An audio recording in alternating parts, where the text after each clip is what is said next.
Ever since the 13 colonies broke away from the British Empire to form the United States of America, the remaining British colonies up in Canada would occasionally be concerned about the possibility of the United States taking over. Considering the United States did a lot of expansion in the 19th century out west, and south, and northwest, and if you consider the Pacific, I guess also southwest, it makes sense that there would be this sort of worry. However, the odds of that happening, whether from an internal rebellion or an external invasion, were basically near zero by the 1840s. After the War of 1812, America never invaded Canada again. Any changes to the US-Canadian border ended up being done diplomatically. But the last potential spark was during the American Civil War.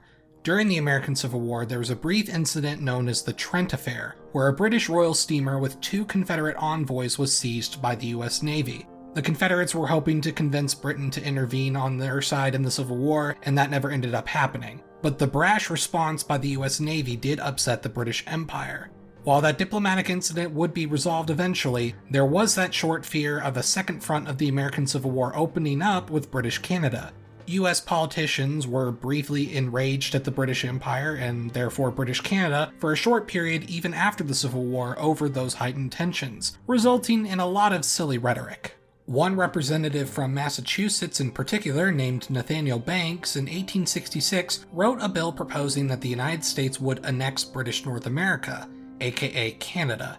Now I want to be clear, this bill never passed any chamber of Congress, it wasn't even put up to a vote, it was just a written bill. But of course, when this written bill became public information, it just added to the fears of the US annexing Canada. It didn't help that starting from 1867, some Irish partisans wanted to coordinate raids into British Canada from the United States. While those attempts, known as the Fenian Raids, failed, the Canadian Confederation did form later that year in 1867. Many people view the Fenian Raids and the brief diplomatic spat with America as the motivation to speed up the process of creating the Confederation of Canada, to have a counterbalance to the United States. I highly doubt this not even attempted bill was by itself anywhere close to a deciding factor in the formation of Canada. I also highly doubt the United States would have just invaded British Canada for no reason. The written bill, however, did include stipulations on how British Canada would have been partitioned into new states and territories upon annexation. So I figured for a simple fun video, what would the US have looked like if for whatever reason they did annex Canada in 1866? So firstly, here is a map of the United States and British North America in 1866. Obviously, it's a year before the Canadian Confederation formed, so these were all separate colonies, with the province of Canada being a colony specifically referring to Ontario and Quebec. The United States at this time was of course not the current set of 50 states, and many of the center-west of the country was still made up of territories rather than outright states. For those who may not be familiar with the distinction, a territory did not have the same privileges and representation that an American state would have. Canada today has 3 territories, although they do have representation in their parliament. Article 4 of this bill outlined that there would be 4 new states admitted to the Union. New Brunswick would become a state as is. Nova Scotia would also be admitted as a state but would also be given Prince Edward Island. Lower Canada, or Quebec, would be admitted as Canada East and be given Newfoundland and Labrador. In addition, Canada East would be given the northern mainland territories east of the 80th meridian. Upper Canada, or Ontario, would be admitted as Canada West and granted territories on the mainland in between the 80th and 90th meridian. According to the same article, there would be 3 territories carved out of the rest of British North America. In between the border of Canada West and the 105th meridian would form the territory of Selkirk, which specifically goes north to the Arctic Circle. Then from the 105th meridian up to the Rocky Mountains, there would form the territory of Saskatchewan, but it would only go as far north as the 70th latitude. Then the territories west of the Rockies would form the territory of Columbia. The rest of this northern territory is not specified, so it's difficult to say what would happen here. But the bill does give Congress the right to adjust these territorial boundaries at any time, as well as vaguely imply these territories would be annexed like the rest.